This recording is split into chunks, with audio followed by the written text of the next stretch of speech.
Good evening, everybody, and it's good to be back with Destination Newry. Thanks, Cal, and everybody for having me on.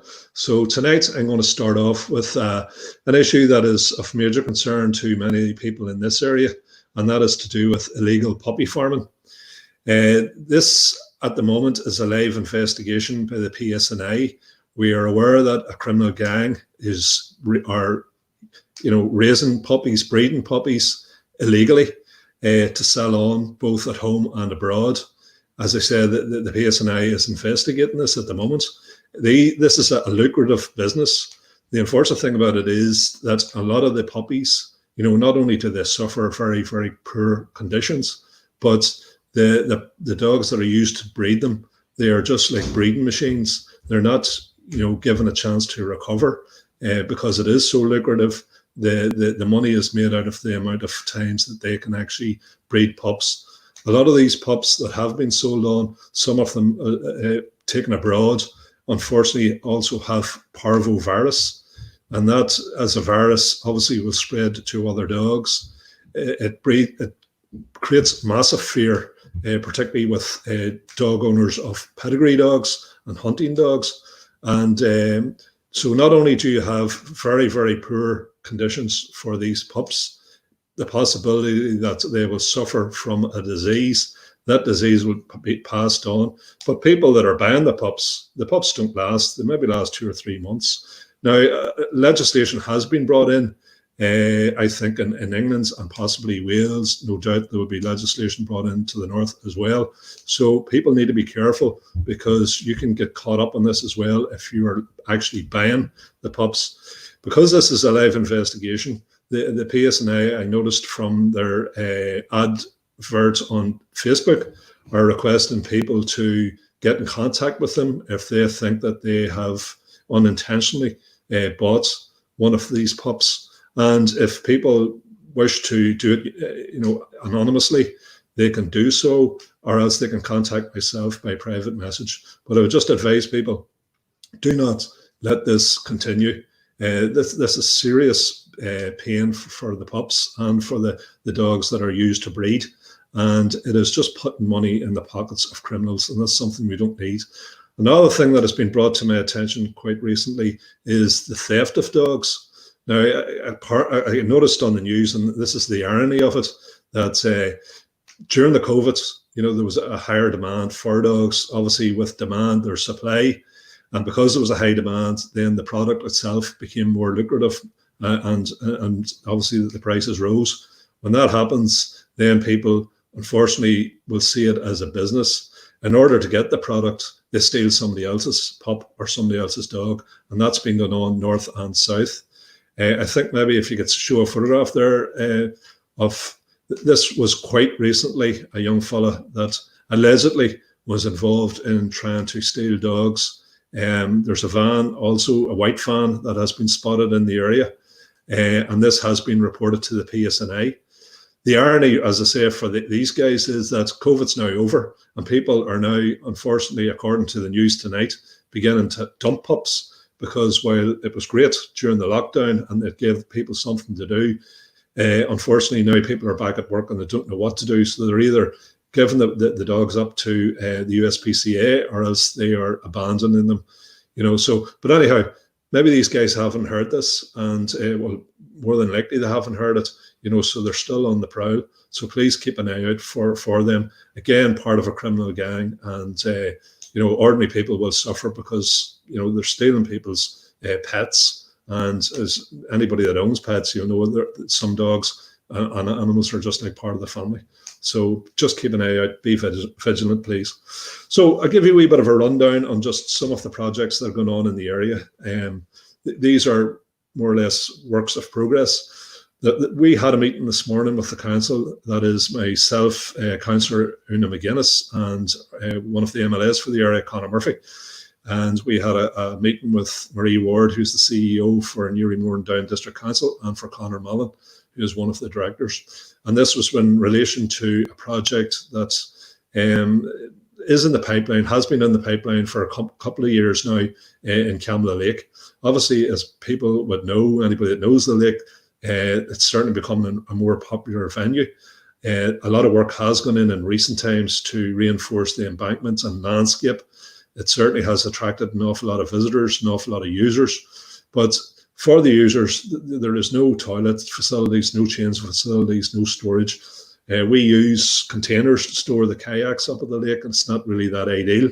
So we have gone to the council. The council have put together a plan for a facility up at the lake. There are a number of options. One is on the far side of the lake from the slipway, just as you look across. The other one is in the car park. That's to the side of the lake. The difficulty with the one across the lake is obviously the money that will be needed to build a road, which probably could outstrip actually what the facility would cost. Anyhow, there are options. The council will have to consult with the local community. They will consult with the users, and people will decide what they think is the best option and the most viable option for the lake.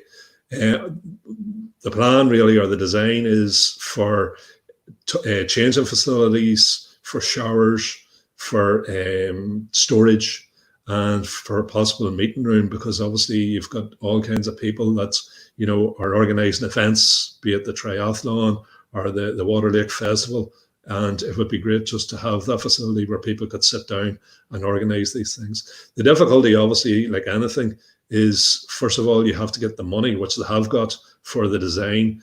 You also need the money for the planning. You need to ensure that you have legal title to the land. So that's going to be a bit of work for the council to do, and that's what they're currently working on. And once you have all your ducks lined up, then you're in a position to go for funding. There's no point in going for funding until you're shovel ready, because you end up with money you can't spend and you just have to give it back. So that's where we are with that particular project. As I say, it'll go out for consultation. Possibly it'll be, because of COVID and that, it'll be an online consultation, but I would advise everybody and anybody that have an interest in, seeing the lake progress and, open it up for both locals and for visitors, just to take part in that consultation. The more minds, the more people looking at it, obviously the better a project it should be. But at the end of the day, all these things are great on paper. We do need the money to ensure that we can build. The second project, and this is a project again that's been on for quite a number of years, and that is the community centre for Camlough. As people would be aware, after a number of years and a bit of a legal battle, and eventually, getting the trustees across the line, the community association now has freehold to part of the 10-acre. So you can't do anything. Even if you have funders just on standby, you still can't do anything until you have legal title. So at least that has been achieved. The second thing is then a design. Now, we had a design for what we were calling the Peace Centre. Unfortunately, the SUPB did not come across with the funding, even though I still believe strongly that we deserve it, because it is an area that is coming out of conflict. Why put money into areas that were relatively quiet? But anyhow, that's another argument, another debate for another day. However, we have a new set of plans in with the planners. That's a work in progress. We're hoping that will be concluded fairly quickly. Once that happens, that puts us in a position where we will be shovel ready. Now, again, the council, because of COVID and that, they are taking a new look at, capital projects, etc. So we will be asking the council to, seek funding from, be it European money or peace money or wherever pots they can actually tap into. There might be new money coming from the Department for Communities, but who knows? So hopefully, fingers crossed, once we have everything lined up, we'll be in a good position to get funding to build, something for long overdue for Camlough. The third project, and this is more of a success story, but I just want to remind people, this did take the guts of maybe 8 years, to come to some type of fruition, and that is Derrymore Woods. Again, this was a grassroots project, ground up, local people getting together, forming a committee, getting the constitution, getting their accounts sorted out, taking a look at what possibly could be done in Derrymore Woods, getting the National Trust on board, getting the council on board. Once everybody was on board, then the council were, obviously in a position to get the design through the planners. Once that was done, you had all your ducks lined up, and then they were in a position to go looking for funding. And fortunately, the funding was sought, just over $500,000. So as I say, it's a work in progress. People you can't drive in anymore, but you can certainly walk down. You'll see that the work is ongoing, and it's just a matter of time, hopefully, before that opens up. That possibly will be phase one of a very exciting future for Derrymore Woods and for the people in the area. You have to remember, particularly around Derrymore, it's a massive population that has actually grown, an awful lot of new houses in the area, and this will just be fantastic, particularly for newcomers, young couples with, young families, and now there'll be plenty to do on their doorstep. It is a hidden gem, so just absolutely brilliant. Another project, and this is more of something that's at this stage very much on the aspirational list as opposed to the to-do list, and that is the rocks adjacent to Fallacullen Park. Anybody from the area would be fairly familiar with some of the walks from Fallacullen Park right over as far as the Camlough Road to where Crilly's have the house, used to be the shop down there. There also the wee walk that used to be over to the Sandees. Many a kid in my day, I'm sure well before it, walked that path and went for a swim in the Sandees. But it's a beautiful part of Bessbrook, and it's got plenty of potential. But again, it belongs to the best of my knowledge, and this is something that we are pursuing, it is part of the Richardson's estate. The estate itself is with trustees, so it'll be up to trustees to decide what way or what they will do with that particular piece of land. But we will certainly be trying to at least put the case or the argument to them that it would be better to allow that piece of land to be at the very least landscaped and more open to the public with proper pathways. And there's also a bit of land right beside Fallacullen Park that belongs to the housing executive, and again we need to put a case to them to see how best we can use that bit of land, about landscape and stuff like that as well. But before anything happens, first consultation with the locals. It's a local decision. They will decide first and foremost. Once that happens, or maybe in parallel with that, we'll be pursuing legal title, or at least get some type of go ahead from either the housing executive or from the Richardson estate. And once you have all that done, then it's a case of, getting a design, getting it costed, and getting the council on board, and then pursuing whatever pot of money. Now, as I say, that's on the to-do list, so it's not going to happen today or tomorrow, but all these projects have to start somewhere. They can be time-consuming. There's things that are just beyond our control. Maybe we will get legal title quicker than we thought, or maybe that'll be a long drawn out process. But as I say, we have to start somewhere, so that the starting point will be a consultation with the local people, and as I say, massive potential for that particular area. So those are the 4 projects that I wanted to give a wee bit of a briefing on. They are a work in progress. I will come back to them as things change, and give people an update on how things are going on. I'd also like to talk about just a wee project that is going on at the lake at the moment. As I mentioned before, we do have at the minute kayaks stored up at the lake. Banjo Bannon, I'm sure most of you know who Banjo is, the guy that climbed Mount Everest back in 2006. But Banjo is a man for all seasons, and here he is with myself. He's all kitted up, and he's heading out in the canoes. Banjo does take, and it's a bit of a cross-border project, he does take young people from the area and from County Louth out onto the lake, showing them how to properly use the kayaks, and how to make, obviously it's all about teamwork and bonding and working together and all of that type of stuff, and enjoying the natural resource that we have on our doorstep. So that was an exciting day for the young fellas that were there on the particular day that I took that photograph. And as you can see now, they've progressed actually out into the lake, which is brilliant. But if anybody, the canoes or the kayaks are up at the lake, if anybody wants to maybe have a go or take a few people out themselves. Now, obviously, people will do it at their own risk because we simply haven't got the insurance or anything like that there, but they are there anyway.